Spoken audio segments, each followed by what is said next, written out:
Hey there, everybody. Welcome back to the Magnetic Marketing Podcast. Today's episode, we get to listen to Dan Kennedy, Dave D, and Nick Luisi. Now, Nick Luisi has managed multiple sales forces, including GKIC. And today we get to talk about the foundations of sales success. Now, a lot of times we like to blame bad sales on the marketing or advertising arms of the business, when truly the issue is the salesperson. The salesperson is the one who's supposed to be able to understand how to close and is able to take care of that customer through that closing process. So if that's the case, what are the things that every business needs when they're installing salespeople? What are the scripts? What are the core needs that you need inside of your salespeople? And how do you know when you have found a great salesperson?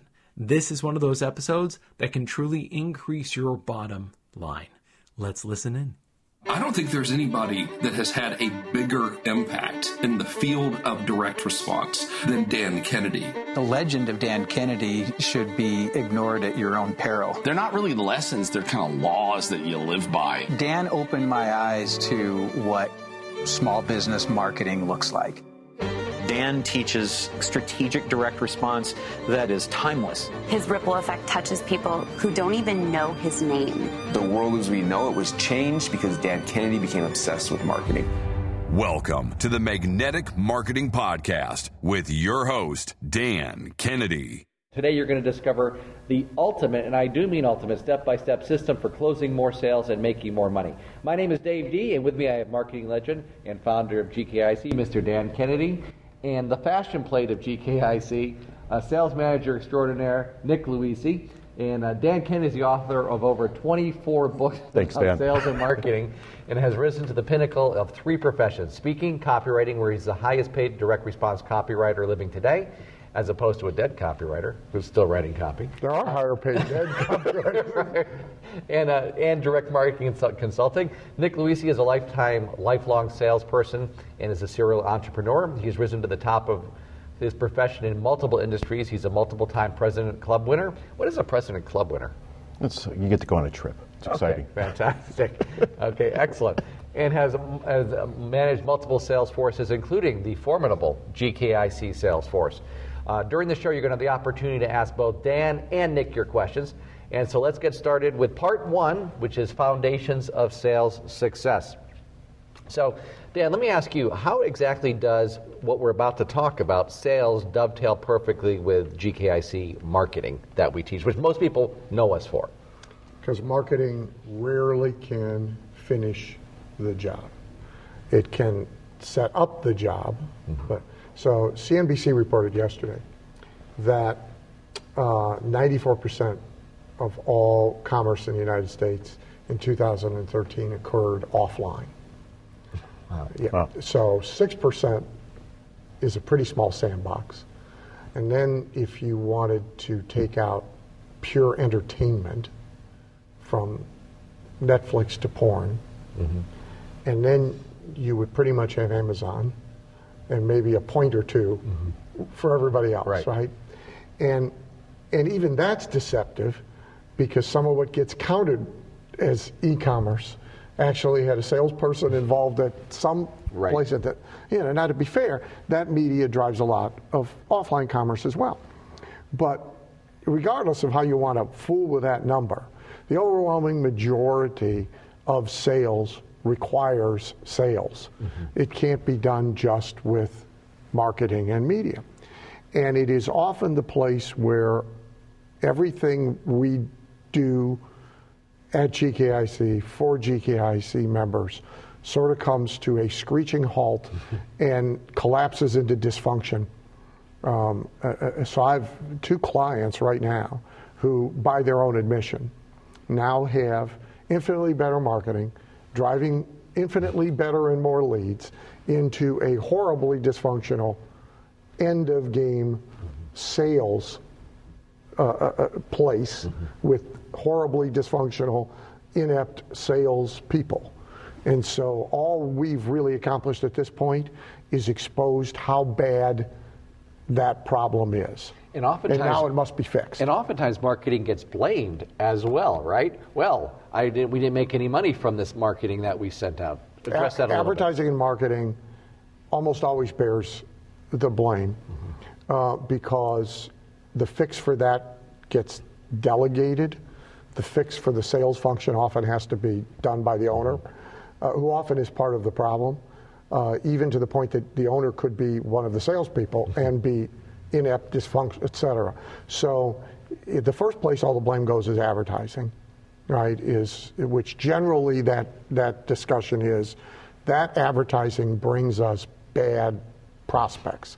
That advertising brings us bad leads. Right. Okay? Then they'll blame the marketing, right? Which that whole process really doesn't work, right? Because at the end we're not selling what we thought we would be selling. But often the advertising's fine, the marketing's fine. I mean, I had a client some years ago who spent $2 million with me, and I begged them to take $1 million of it off the table and use it to fix the sales component part of their business. I said, just pay me less. Let me do less, but pay me less. And take this money, and here's what you need to do with it. You need to fix the inbound call. You need to fix the salesperson who is actually face-to-face with this patient/client. Please, please, please, please, please. No, we want better ads. You don't need better ads if you have crappy salespeople. Right? What's the point? You know? I mean, the football analogy is it's the red zone. So all the statistics in the middle of the field are nice, but if you can't get in the end zone and all you can do is kick field goals, you're still going to get beat. Right. Exactly. So, Nick, one of the things that you talk about, and you tell your team at GKIC and other people who you've trained, is that every entrepreneur at their core needs to be a salesperson. Talk about that a little bit. Yeah, I couldn't agree. As the business owner, we talked about, Dan brought up, it's your job to bring the money in. And many times that money is the sales, closing the sales for the organization. I think, they get caught up in that, or it's messy, or they don't want to do that. And many of them haven't been trained or aren't good, and they get in the way. We find that a lot also. And really, everybody's a salesperson, to the person answering the phone, to the waitress in the restaurant. She's a salesperson. We had an experience last night where she wasn't a good salesperson, right? No. A good salesperson will build a check average. We were actually afraid of her. We were afraid of her. We wanted to get out as fast as we could. But they'll build the check average. They'll ask for the sale. They'll assume the sale. They'll bring the desserts to the table and ask people to pick. So really, everybody is at the heart of it as a salesperson. So there's somebody from Hollywood selling their movie, right? They're selling. There's a musical person selling their album or their concert. There's an author selling his book. We're all selling. HBO movie, The Entourage. I love the part where he said, they paid me $2 million to make this movie. And his agent said, no, they paid you $2 million to sell the movie. Your job is to go out there and sell the movie. And I think I'll give you both ends of the extreme. So this morning I'm at Panera Bread, breakfast, because they bring in lunch, but we don't get it. So I overhear two of the staff members talking. And so one says to the other, I worked at McDonald's before this. I'm making more money here. But at McDonald's, we were asked to upsell. Here, we're expected to upsell, and I don't really like it. So, of course, she needs to be removed from the cash register and handed a broom. Right. And she's only worth minimum wage, not $15 an hour, not $50 an hour, okay? Nobody gets that, but that's the reality, right? And so at every level, you see, to your point, you see people that not only don't know how to do it, don't understand it, they have disdain and distaste for it. It's like, ew, that's dirty. Right? Well, they've got to be removed from everywhere unless they are a person in a room who has no interaction whatsoever with the public. So if you've got, like in a dental practice, if you've got somebody who does the insurance billing, and as long as you don't let her answer the phone, leave the room in the back, see a patient even walking past them, that person's got to leave by the back door, not the front door. Then it doesn't matter if she hates sales. Right? But otherwise, you have big problems all the way to the top. So I thought about it about a month ago. So somebody asked me, it's a good question, because I dabble as a stock market investor. Is there any commonality in your losses? Wow, Interesting. Good question. Yeah, really good question. So here's the commonality. Every single time I violate my own litmus test, which is that the CEO or a very top dog ought to have hardcore direct sales experience. They ought to have some time have sold belly to belly, nose to nose, toes to toes, in the trenches, and they ought to still have enthusiasm for it. Every single time I've violated that, You've lost money? I've lost money. Wow. You know, why do you think it is though, like, and we see this a lot with the professionals, with the doctors, with the lawyers, that they think somehow this is below them. Why do you think that is, and what is the fix for them? Hopefully it's watching this and taking notes and saying what we're going to do, but what is the psychology there? You know, I find it difficult because you've spent all this money to open up the practice, right? You've invested all this money to be the best at your profession, and you won't do the things you need to do to put the money in the pocket of the business owner, which is yourself. So I don't know why, and maybe if you I do. Okay, we'll let you get to that. And by the way, chains are fixing it. So the reason a thing like Aspen Dental exists is because The doctor doesn't want to do it. They put a salesperson in place to do that. Here's why, though. Okay. And it comes down to a very fundamental, like, fact of life. Is everything involves a sale, and some people sell and some people buy. So they were sold. Doctor, dentist, lawyer, etc. They were sold, and sold hard, that get this degree, spend 8 years, get your white coat and your stethoscope and your certificate for the wall, and you won't have to do that. Sure. Okay? And so they bought that. And they have bought it intellectually, emotionally. It's part of why they did what they did. It is deeply embedded. And so every time any of us tries to say, well, wait a minute, let's analyze your business. Let's see where the money comes from. Let's look at the top 5% in your field or in your community. That's so against what they already bought that breaking them free of it's very difficult. And even in the face of facts. So if you look at our most successful members, so let's talk about, for example, Dr. Charlie Martin, right, one of our Diamond members. Well, Dr. Martin, you know, his case size is humongous compared to what the average, and he's a master salesman. When you see a dentist, like in his case, with, say, $40,000 cases, right, and a dentist with $4,000 cases, he may be 10 times better as a dentist than the $4,000 case value dentist. He might be doing dentistry that is 10 times more complicated than what that dentist is doing. Maybe, might, probably not. Okay, but what is certain is he's 10 times a better salesperson. Yeah. Yeah, and he's making more money. It's that simple. If you go to the restaurant example, like you just mentioned, you know, restaurants that I mention all of the time, they should actually, like, comp me there, is Alinea in Chicago. And so talk about a really successful restaurant. You buy a ticket to go to the restaurant. It's like $250 for the ticket, and it's like a show. But then when you get there, they say, oh, do you want the wine pairing? Well, yeah, I want the wine pairing. Well, we have a deluxe wine pairing. And so they're upselling there. And so really, it doesn't matter what your business is, does it? This is the function that brings in the money, right? If it is not that, it is the place where a lot of money, differential money, is left behind. Okay. So in certain times, for certain businesses, that's an affordable luxury. In other times, including the ones in which we live now, and for many businesses, it proves to be an unaffordable luxury. And they starve their way to bankruptcy court based on the lost differential money.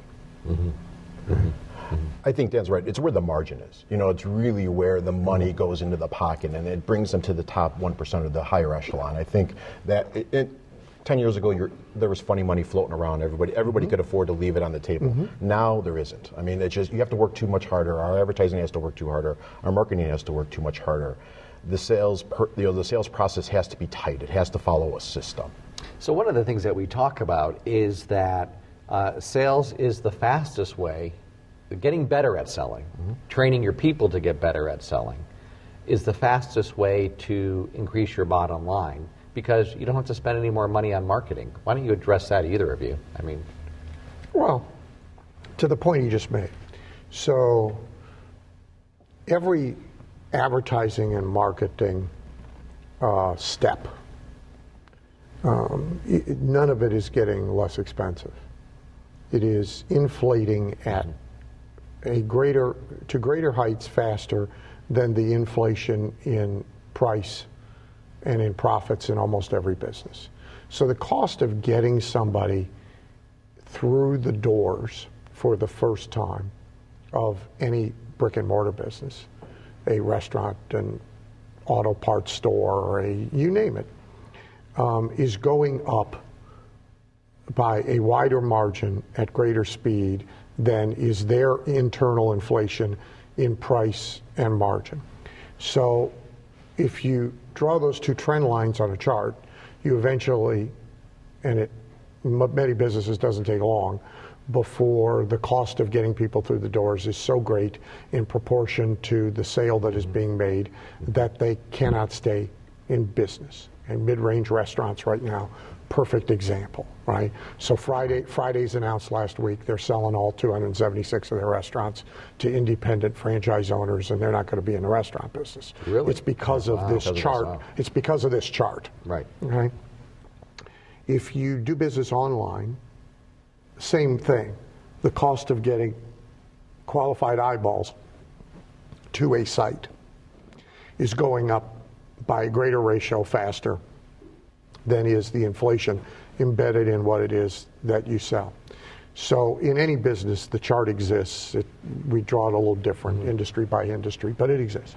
And so the inevitable result of that chart, regardless of what business you're in, is death, right? Unless you fix it.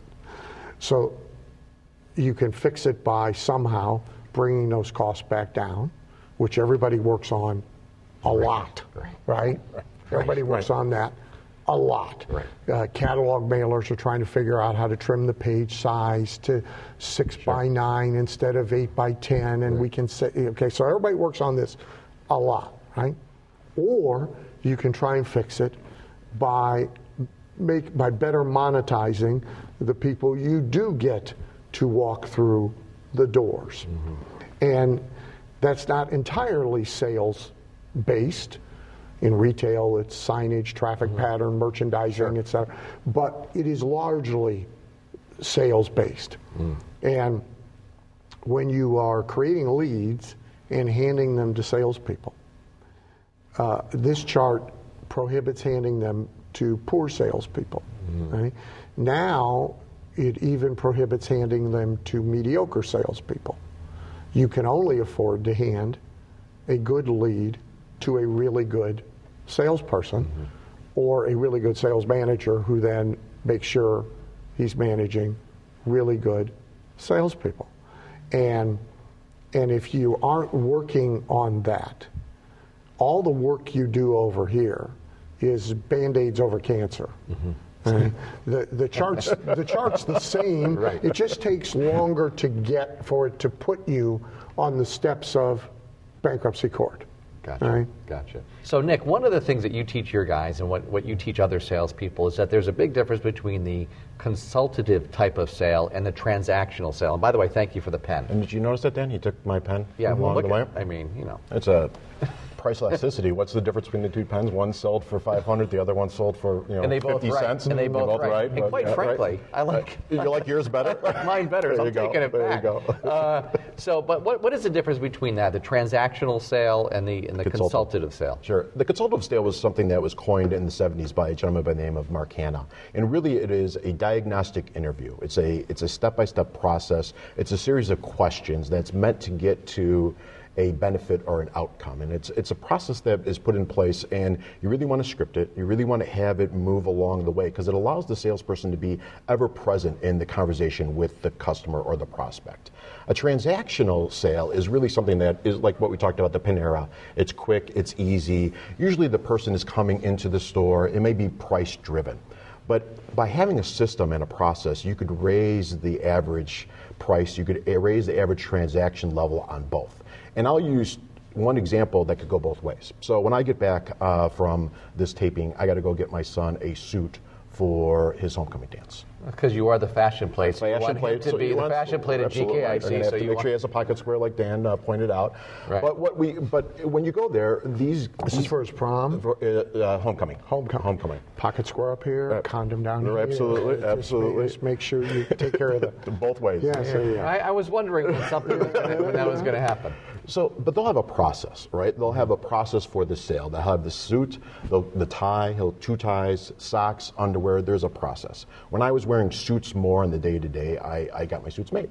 He had a process also. Well, there's two different sales, but one is more consultative. You know, what do you do? What are you doing? Are you sitting a lot? You know, are you in and out of cars? Are you in front of clients? What type of clients are you in front of? The other one is more transactional, but both has a system and both have a process and both have very high, average tickets. In just a few minutes, we're going to be going over actually the 6 steps that you come up with. In just a second, we're going to do that. So one of the things that we have here as a bonus that comes with this program is something that we call scripts. There you go. Scripts. So it's a bonus that comes with the program. A lot of salespeople, Dan, hate scripts, right? They want to wing it. They think it hurts their creativity and all of that stuff. Let's address that, because if we don't solve this problem, then the next 6 steps are going to be real difficult. So most dogs would prefer peeing and pooping anywhere they liked. Okay? That would be their natural, instinctive preference. Is just, I feel a poop coming on, I take a poop. Right? Nick often does that. But that's all. Because when we domesticate this animal, okay, we enforce a variety of rules about where they can poop and where they can pee, right? And so we determine that, we train that, and we enforce that. Right? So salespeople are much the same. Left to their own devices, they would rather just poop and pee whenever they feel like it, wherever they feel like it, etc. However, if we wish to domesticate them and we wish to have them be productive, we can't let them do that. So the fact that most salespeople they argue for spontaneity, and they prefer not to script themselves, be scripted, be managed with scripts, be taught scripts. That tells us 2 things immediately. One, if most salespeople feel that way, we know it's wrong. Okay? So even if we didn't know what was right, okay, if we had never heard of scripts, we would know that was wrong. Sure, right. Because whatever most of them are doing is wrong, because most of them fail. Right. Most of them barely make a living. They wash out. They tend to move down the sales ladder. So the guy who is selling fairly sophisticated products in the 2nd year of his career is selling cars by the 8th year of his career. Why? Because he's a crappy salesperson. Right? So we would know it was wrong even if we didn't know it was right. Then from a managerial standpoint, the dog analogy is valid. You wouldn't have to know what was right if you walked into someone's house and there was dog poop and piss everywhere, and the place smelled horrible, and you had to be careful where you walked to get to the couch. If you had never had a dog, if you had never seen a dog before in your entire life, you just arrived from Mars, you would know this is not right. Right? There is something wrong about this. Right? Then, if you went and looked at top performers, so in any sales field, sophisticated, unsophisticated, to his point, there's a process for selling a cheap suit to a teenager, and there's a process for selling. So sophisticated, unsophisticated, B2B, consumer, don't make any difference. You pick a category of selling, and you find the 100 in the country who are earning the highest incomes in that category, and you're going to find 98 of them are scripted. Now, most of them will have scripted themselves, but they are scripted. Right? In stand-up comedy, there are a few every generation. There's a few who literally go up there with no preconceived idea. They're improv people. They play with the audience. Robin Williams, who just died, capable. Jonathan Winters, who he admired, capable. Right? But we can name them in each generation because they are so few. Right. And by the way, it's ever more dangerous to do that kind of comedy in today's political correctness environment. Everybody else has scripted pieces of shtick that they move in and out of. They have written them. Every comedian is a writer. Absolutely. Comedy writer. They write. Louis C.K. writes. Joan Rivers wrote. They write. Seinfeld talks about Seinfeld is a writer. Larry David is a writer. These people write their stuff. Then they memorize it. Then they go do it somewhere that doesn't do them any harm until they get it exactly the way they want. And then they lock it in and they do it that way forevermore, right? That's how top salespeople perform. And further, sales trainers who have longevity in that career are all script guys. Tommy Hopkins. Absolutely. Before him, J. Douglas Edwards. Sandler. These were or are, depending on whether they're living or dead, all script guys. The sales trainers who come and go, who are the flavor and fad of a year or two in corporate America, usually hired by people who've never sold, don't know how to sell, can't sell, okay, so they don't know good from bad, right? These guys are not, and many of them pander to the desire of the majority of the salespeople by selling non-scripted selling. But their careers as sales trainers are very short-lived because it doesn't work. Right, absolutely. We mentioned Jerry Seinfeld. That there's a great movie called Comedian. Oh yeah. If you haven't seen it, have you seen Comedian? It's a documentary, and it shows just how hard he works on his craft. How he did exactly what you said. This is Seinfeld after he's made a gazillion dollars. Working in open mic nights to practice his material with the notes that he wrote, the script that he wrote. Walk out with the handwritten notes, put it on the stool, and keep on going. One of the things, we were talking about Joan Rivers earlier. I was impressed by when you saw her being interviewed before a show, she was writing out them on big boards that she would put on the floor. Yeah, she scotch taped them to the... People would take them and wanted to sign. She's like, that's my work, those are my words. But also in the interview, when I was watching a documentary about her, they walked through her house and she was an avid reader. I mean, she had bookshelves in every room, and she was a student of the word and a student of the script. So there's a saying, writers write what they read. If your intake is not voluminous and it is not both broad and deep, so depth is, so if you are a high-end clothing salesperson or you write copy, you need a depth of historical and current knowledge about men's fashion. But you also need much broader, eclectic interests. But you won't find, so you will not find a great marketer who is not a great student. You won't find a great comedian who's not a great student. You won't find a great salesperson who's not a great student.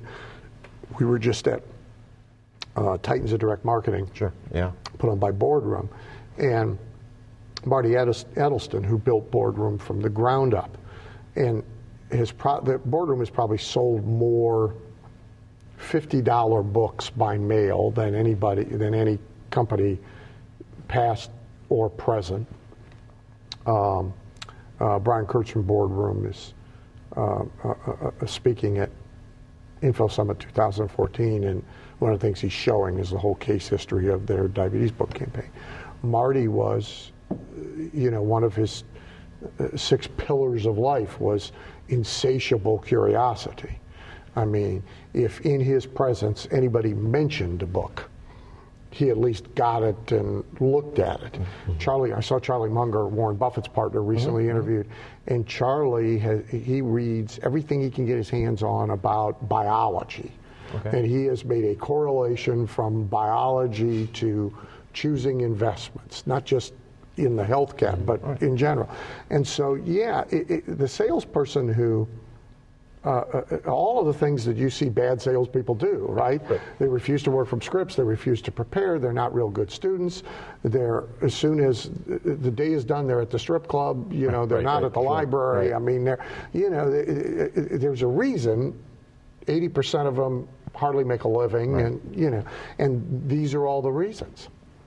I think the interesting thing is also that they're all curious. The greatest salespeople I've ever, they are curious. They're human, they're students of the human behavior, and they want to know what makes people tick. Well, and see, a diagnostic cell, as you described, is scripted, but it works best if it is in the hands of a person intelligent enough about a lot of things to be able to move off that script a little bit, coming back to it. Sure. Any person who is intelligent enough to be intellectually curious, to actually want to know, not just ask a question and then wait to ask question number 4 on the list, sort of it not mattering what Dave says as his answer, but to be actually curious about what this person does, what makes them tick, what their attitudes are. So, again, as the bonus that you get with this system, Nick, you put in here some really tremendous scripts that you've written for your guys. Everything from upselling to thank you calls. So everything, I guess, is... You script everything with your team. We try to script everything. Goes back to what Dan says. You hang around with animals long enough, realize you need to tame them. And so you need. That was a much more elegant way of saying it, by the way. But I think you have to script it, and I think because what we've talked about, the pros will make it their own. Right? They'll get to the core and the nuances of it, but they'll put their own words in, their own language in, their own voice inflection, but it really needs to be scripted. We wouldn't go see a movie when everybody's just talking. Larry David was the only one to do that successfully on HBO. Other than that, you really want everything scripted. You want them to own the script, and we really take a lot of time, and we tweak it, because every morning we have a stand-up, and we have some programs to talk a lot about that and teach people how to do that, but we really say, what are we hearing? And what's working in the scripts? What do we need to tweak? What needs to be motivated? And sometimes you'll go down a path and the script will be bringing you one thing, but you need to make a quick adjustment because there's something more pressing. And so you want to get that to the front of the script and move it along. Thank you for listening to the Magnetic Marketing Podcast with Dan Kennedy. If you love hearing in on these lost Dan Kennedy talks and speeches and calls, then please let someone else know about this podcast. That's how you can help it to grow. And the more it grows, the more free Dan Kennedy we can bring to you. Also, Dan would love to give you the most incredible free gift ever, designed to help you make maximum money in minimum time. Now, this free gift comes with almost $20,000 in pure money-making information for free just for saying maybe. You can get this gift from Dan right now at nobsletter.com. Not only will you get the $20,000 gift, you're also going to get a subscription to 2 marketing newsletters that will be hand-delivered by the mailman to your mailbox each and every month. One from Dan Kennedy and one from me, Russell Brunson. To get this gift and your subscription, go to nobsletter.com right now.